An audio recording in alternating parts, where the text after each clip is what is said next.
Cette capsule vous est présentée par la boutique Maixu pour vos peluches et articles décoratifs geek, ainsi que par Evo Retro, marque cool d'accessoires de jeux vidéo et de protecteurs pour mettre en valeur vos collections de figurines Funko Pop ou cartes Pokémon.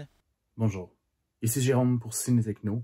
Je vais vous parler aujourd'hui du film Marlowe de Neil Jordan, qui a fait entre autres les films The Crying Game, Greta et Interview with a Vampire.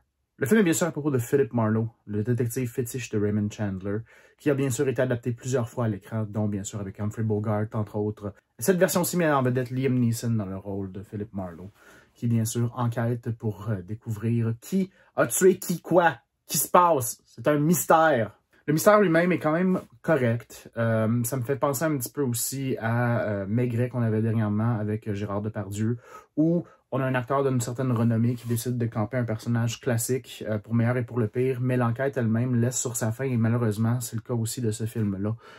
L'enquête principale est intéressante de base. Dans les personnages secondaires, on a Diane Kruger et Jessica Lange qui essaient de faire de leur mieux, mais encore une fois, les personnages manquent un peu de cuisson. C'est très des bonnes idées, mais peut-être qu'au niveau du scénario, ça aurait pu être peaufiné un peu plus, un petit peu plus étiré, un petit peu plus groundé. Pour ma part, le film est un peu léthargique, un peu amorphe. Ça va de scène en scène.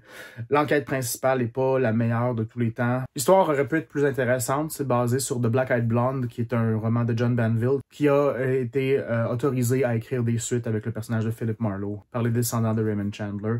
Donc, normalement, tous les éléments étaient là pour faire un film intéressant, et malheureusement, ben, c'est un film qui manque un peu de cuisson, là.